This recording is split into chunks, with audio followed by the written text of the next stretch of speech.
Hello, everyone, and welcome to another episode of Wombs with a View, Musings with Jenny and Sylvia. And we're both here this week to We muse along are. with you. I'm Sylvia, I'm Jenny. and today we are talking about something that people really, really worry about. And when I say people, I mean new parents and parents to be, is sleep. And that's something that people worry about, right? The lack of sleep. How is that going to affect their well being? How can they be good parents if they're not sleeping? Before you have kids, I know I would just think, how will that affect me? I really love sleep, Jenny. I love my sleep. It's so funny that you're saying this because in my mind, like the show today, plus like the whole subject of sleep, I hadn't even like thought about myself or the new parents worrying about if they'll sleep. I thought everybody's worrying about if their baby will sleep.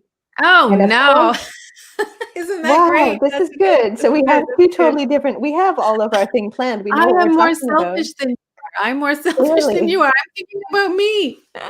But as we should, and as we'll tell our stories later, I did not think enough about myself when it came to sleeping, and I wore myself into a postpartum depression and was medicated because I didn't sleep, Yeah. Yeah. because Yeah.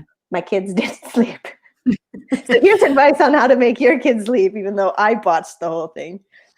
That's right. And it's going to, through our stories, which the show is all about. It's all about sharing our stories so that you can hear differences of opinion. And, you're going to have your own stories, and particularly when it comes to sleep, because what we've noticed with our kids is that, and our clients, because we work with a lot of new babies, is that every baby is different and every family is different, and you have different values and different ways that you want to do things. We all have different parents, grandparents telling us what works for them and what didn't work for them. And you'll get lots of different advice. So we're going to give you some advice, I think, some of our tips and tools as doulas and birth and postpartum doulas. And the work that we do with parents is to help you, but to guide you. What are all the options? So you're going to leave today with some tips and tools.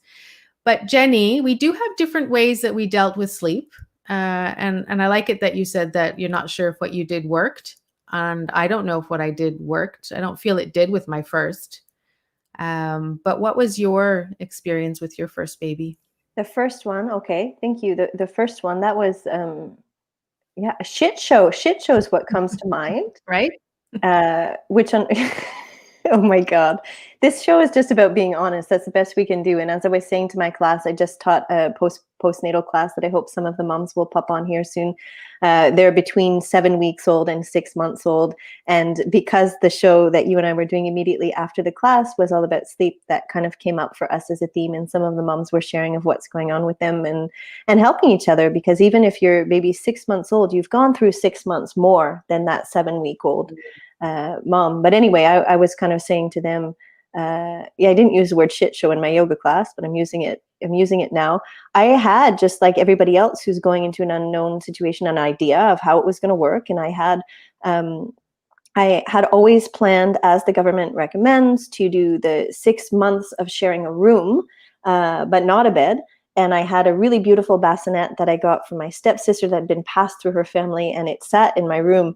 And the first few days, I was really trying hard to get my daughter Emily to sleep in the thing, and breastfeeding was all. Oh yeah, that came up in the Rock the Cradle classes last night about breastfeeding too. I was like, I don't want to tell you guys every single horror story that I had, but I'm one of those people who has breastfeeding horror stories.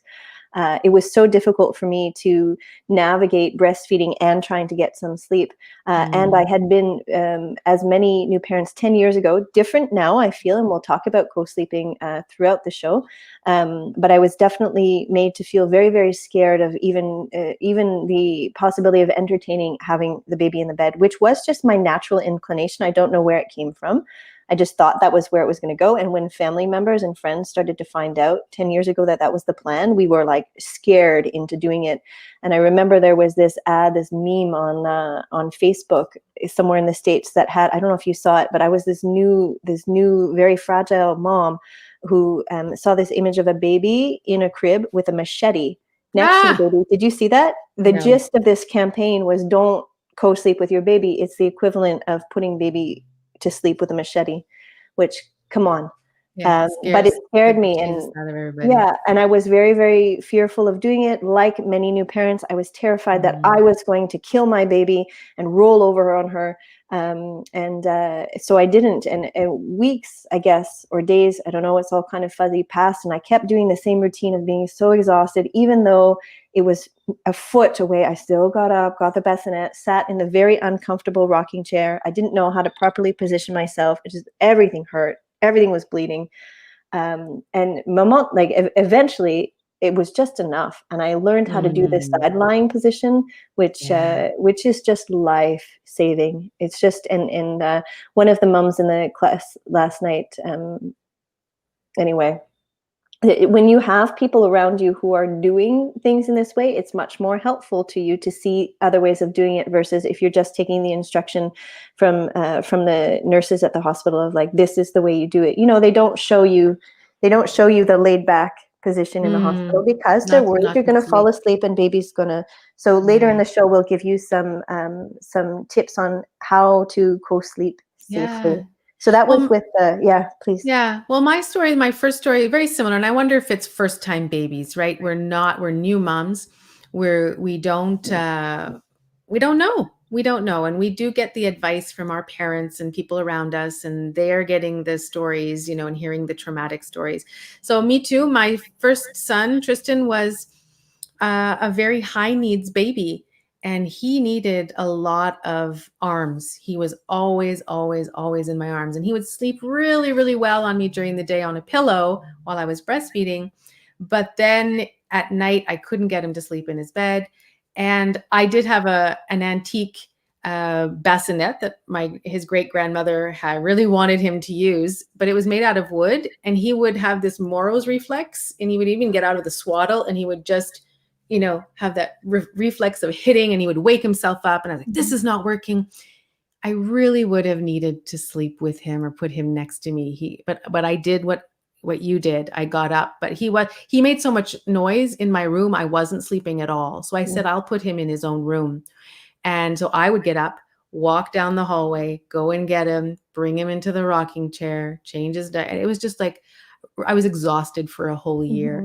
Mhm, mhm. Um, and yeah, I wish I had done things differently. So I did do things. I mean, I did things differently with my second, but just organically. She was a sleeper. She slept all the time.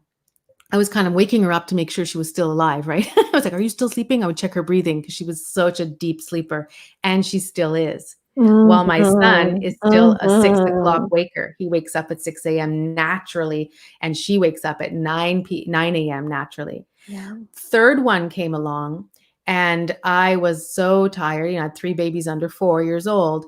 And I said to my husband, like, the same bed that I would use for my second, this one didn't like it. And I'm like, why doesn't she like it? She doesn't like it. The other one did. Why doesn't she? And I said, okay, I got to do things differently.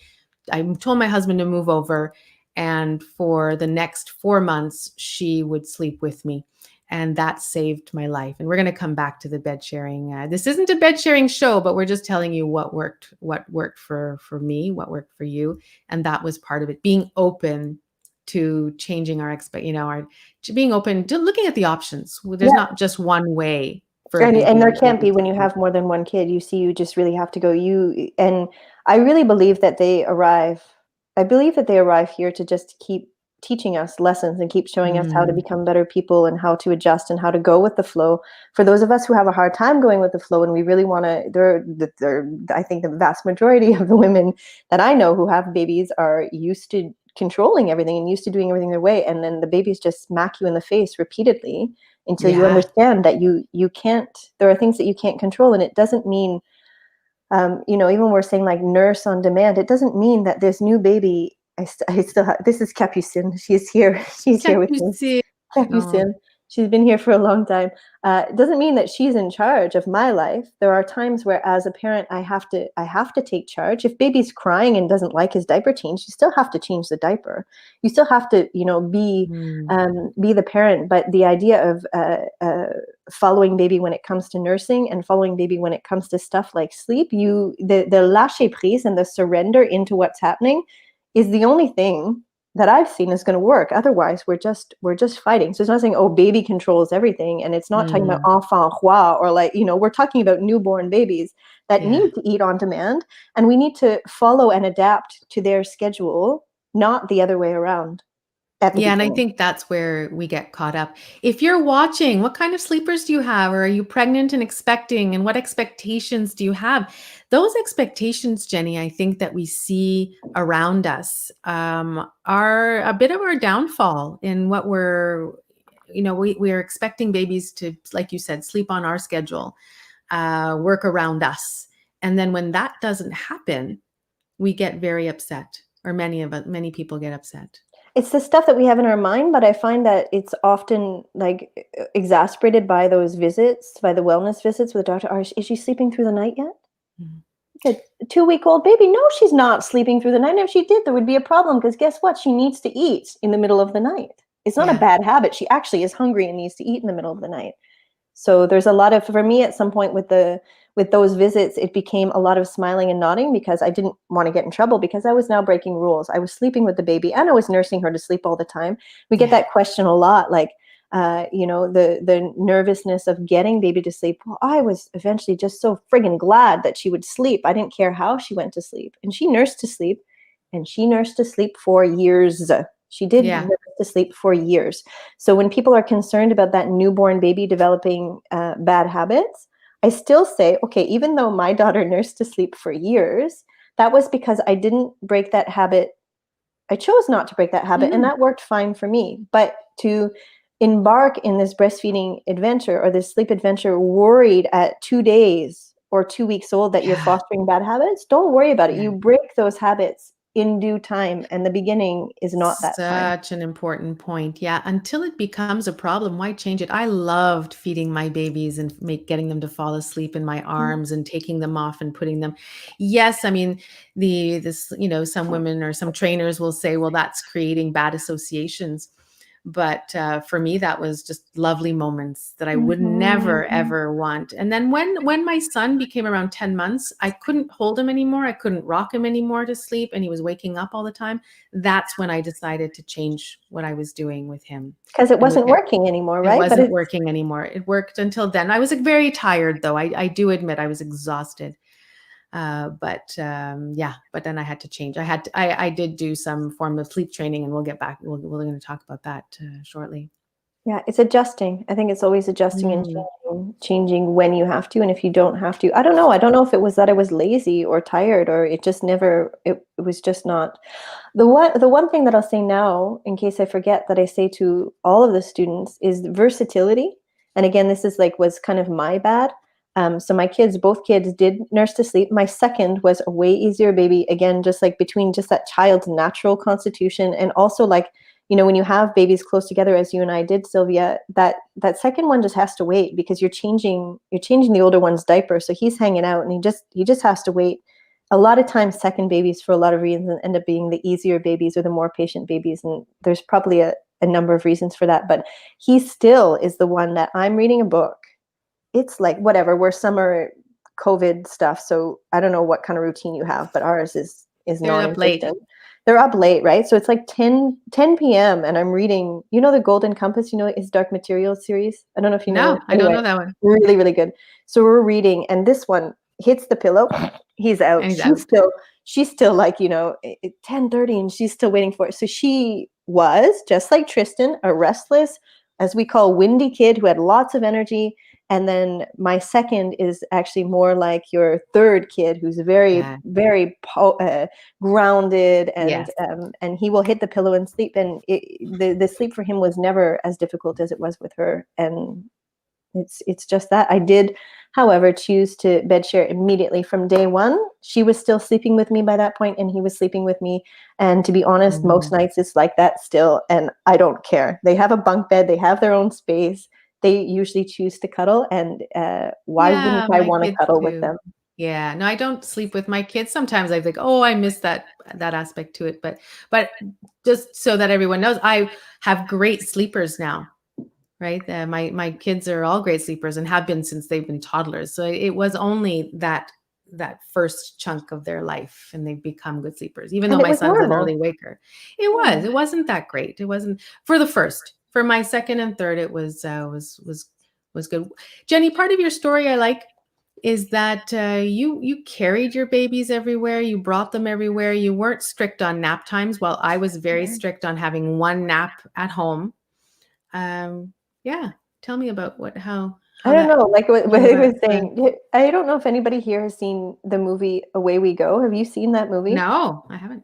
Okay, so it's this older movie with a Saturday Night Live cast, and they have a really, really wonderful young couple accidentally gets pregnant, and they're like, "What is going on?" And they go on this bit of a journey and meet different people. Maggie Gyllenhaal is my favorite character. Her character in that movie, she plays the role of like a continuum concept parent, so like attachment parenting, but like at the extreme.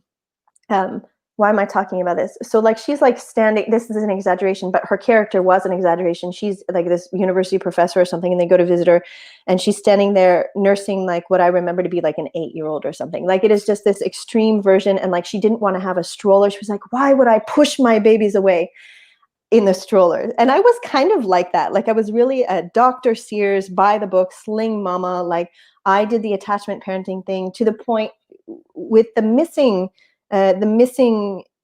key of self-care. Like I You getting pushed. to sleep, yeah. I didn't. I just worried about them. And you now I understand and I support moms and parents in making sure that they take care of themselves, because when mom is not going well, the whole ship sinks. Like it's just but anyway, yes, I did carry the babies all the time. At one point, I had one on my front, one on my back. I had like a special winter coat that I could carry both of my kids. Like it was great. It was great though, and it didn't. It meant that it didn't keep me, again, because I had gone the postpartum depression. It was really important for me to stay social and to continue to get out of the house. So I wasn't going to limit myself. One kid slept in the stroller, and the other kid slept on my back, and I just like still went to the park and did whatever I had to Mhm. do. And I have a memory of, I don't know if I still have that picture, but I have an image. She must have been already at daycare. He's sleeping on my back in a carrier, and I'm drinking a glass of sangria. I have like a little selfie of that, and I just felt so proud of myself for like, just being able to continue. Not that I drink sangria every day. Could be a good thing on this day. But yeah, and I don't know that it was the right but there's no right thing. So for me, it worked to be able to mostly continue to go about my day without making myself stuck in the house at these various nap times. Mhm. For some people, probably like yourself, that's a nightmare. You really wanted to have the more rigid schedule, and I think that we just need to go with our Yeah. personality and what works. Yeah, yeah, yeah. And I know some of our in-laws, they've got my sister-in-laws, they've got little babies, and they're like, "Oh, well, we know, can we move the meeting time to 1 so that by the time I drive, they've had their nap." And I'm like, "Oh, I Yeah. forgot all of those structures." But it does help, for certain babies to have that routine and to keep a regular nap time. I So, think it's probably quite important for the babies, but like less mhm. convenient for the mom. I think that Yeah, might have been the one place where I was thinking of myself. I had a right. You friend wanted to over get out. the other night, and it was like 10:30, and she was here with her 3-year-old, and he was just hanging around bouncing on my trampoline. And I looked at her, and I was like, yeah, I was like that. But Mm. looking at her, it's so rare. I don't think it's irresponsible or neglectful. She's a free spirit doing her thing. She wanted to be hanging out with me at 10:30, and her kid was along for the ride. And I think Wonderful. it's not everybody, Yeah. but if So it's you. yeah. Yeah. Let's get into some of the tips and tools. The time goes by so fast, right?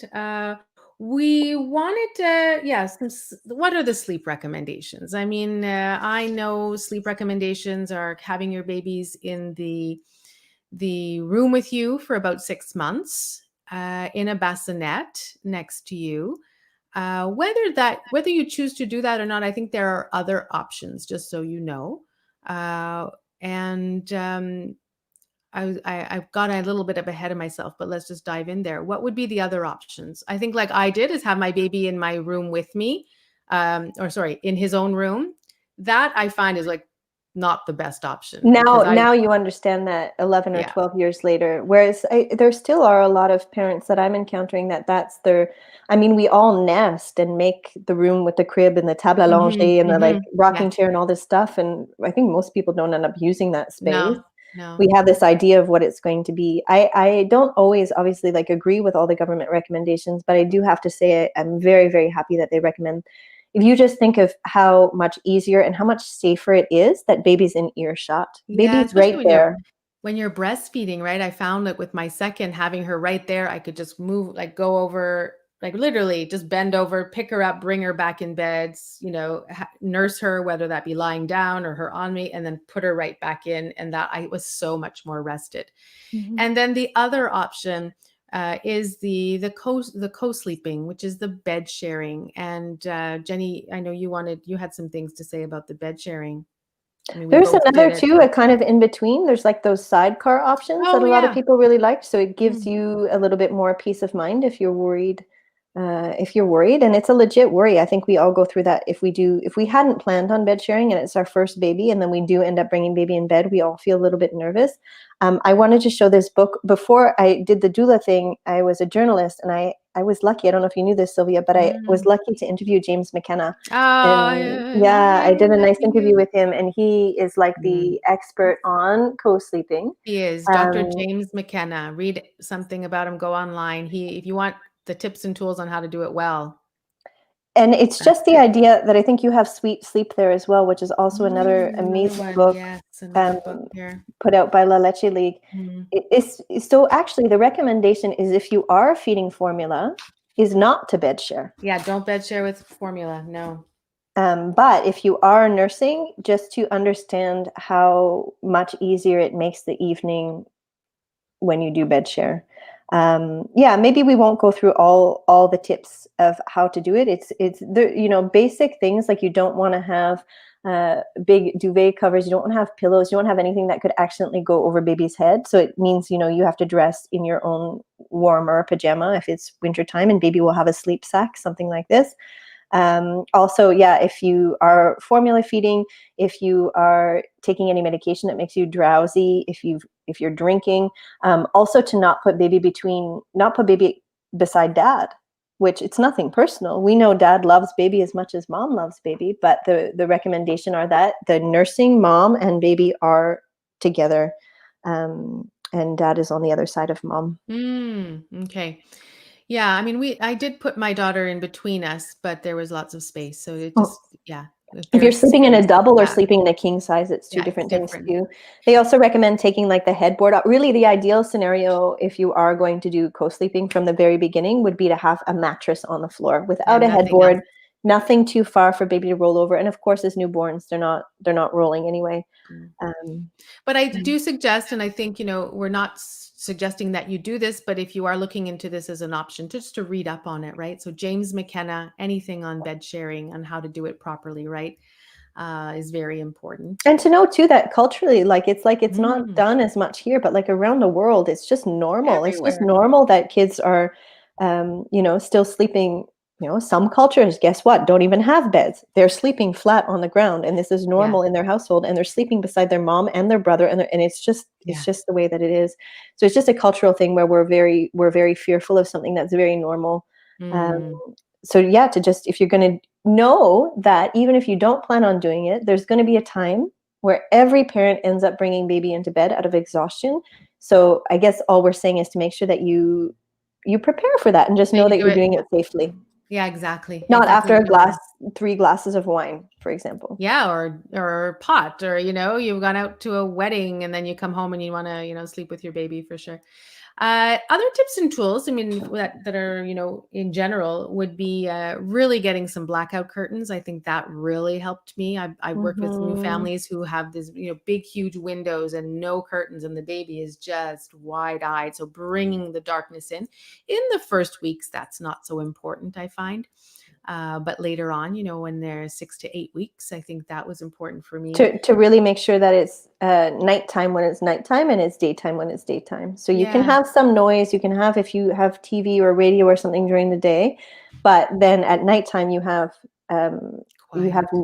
it's quiet. It's nighttime, and then eventually baby flips onto that schedule. It takes Eventually, about 3 weeks. Yeah, it takes like 3 weeks to nocturnal little finish. buggers, and there's nothing that needs to be done. It's inconvenient, but that's just they're upside down. Well, they have quiet time, sleep time, and they have awake time. They have 2 sleep cycles, and they're either and, you'll notice when you were pregnant, my babies, as soon as you calm down and you stop moving, you stop rocking them to sleep, right? And then they're awake and it's party time. Mhm. And that's why it's in the middle of the night. And they stay that way for, I would say, 3 to 4 weeks until they start getting on your cycle of sleeping during the night. They'll still wake up to feed, but the objective is for you to feed them and then put them right back. I think having a little lovey that they associate with sleep time is one tool that we liked, and that I find that the babies eventually they would start rubbing the tub. They would soothe Mhm. themselves. Mhm. Some babies soothe themselves. I had a thumb sucker, and we left her as a thumb sucker. She sucked her thumb till about 5.5, and that I won't get into all of how we got That's her why off of you're it. that's why you have a kid with his thumb that's been surgically removed. I never knew why she didn't have a thumb. No, I'm kidding. You didn't cut her thumb off. No, we didn't. No, we didn't. I But always wished, when I was pregnant with my son, I was the pacifier. I was always the yeah. pacifier. They never took bottles and they never took soothers. And again, this was my own ideal, like Mhm. bottles are bad. Like I was so whatever black and white about the whole thing. So they never had those things. I was the soother, and then I had myself with a 2-year-old trying to teach her how to suck her thumb. And like Now it that just I yeah. missed the boat on that. So I often think, I'm like, okay, if I had more kids, yeah, they would have a soother because I Yeah. know that you can breastfeed and babies need to suck. So whether they're sucking your nipple, sucking a soother, or sucking a bottle, they need to be sucking something. It's not just, Mhm. That's a I don't know, reflex that give they have. Yeah, that. Tristan used a pacifier for 6 months, and then one day he spat it out and never took it again. And my second child never used either. I tried and tried. She just wasn't, but she was such a good sleeper, she didn't need it. And then third one used her thumb. Yeah, for 5.5 years. But then, just so you know, if on another, that could be a whole topic on its own. But her palate, in within the space of a month, went back to like normal because it was getting the palate was Mhm. sticking out. But then it went like baby teeth. They're called milk teeth. They're so flexible and malleable, and they went right back to normal. So she, Unbelievable. Yeah, yeah, that's a big worry. But again, it's like that's what we're talking about at the very beginning. Parents worry about these things at 2 days old. right, But ça par yeah. rapport at 5 year, it's like No. don't let the things naturally happen that need to happen and then fix it when it's time to fix it. This is a tool, and it's going to be hard for many people, and I think for everybody in different aspects of their life. But acceptance of where your baby is at now, and that maybe things are not perfect. Yes, I might be tired, but perhaps that means we need to look at if we're tired, well, maybe let's not have all those people over today. Or maybe I will say no to that play date today and just rest at home and really follow my baby's lead. Rather than, oh, I've got this huge to-do list and I want to cross everything off and I need to be doing this. Like, those Instagram moms that sometimes make us feel unworthy. Sometimes we do have a baby that doesn't sleep as well. So following their lead, and I think that's really important. The Yeah, acceptance the and not letting go of fighting control. not Yeah. fighting it, letting go of control, that's great, yeah, I Lâcher like that. prise, the surrender. For Mm. me, surrender is the biggest thing, and we talk a lot about that even in the prenatal classes when it comes to birthing. Surrender, and it's not surrender and giving up. It's not about giving No. up. It's acceptance. Mm. Yeah, I would spend hours and, people laugh about the nap when sleep when your baby sleeps, but I was a big proponent, but staying home sometimes and just napping with my babies. I love that part of it too. It was But it comes a back to self-care, we're not used to taking care of ourselves. Like we right? we don't. We run ourselves into the ground even when we don't have babies. So why, if we don't purposely change those habits, why would we? Right. You have to work. I know if you in business we often say if you want different results, we have to do things differently. Yeah. And I think that's a big one when it comes to sleep. It's like, let's try different things. I know people try tons of things, and sometimes it's just your baby and it's just a phase, and they will move through that phase. Mhm. Mhm. But for sure, when we're talking newborn sleep, just expect to have them on you feeding, especially if you breastfeed, for many hours in the day. Mhm. It is what it is, right?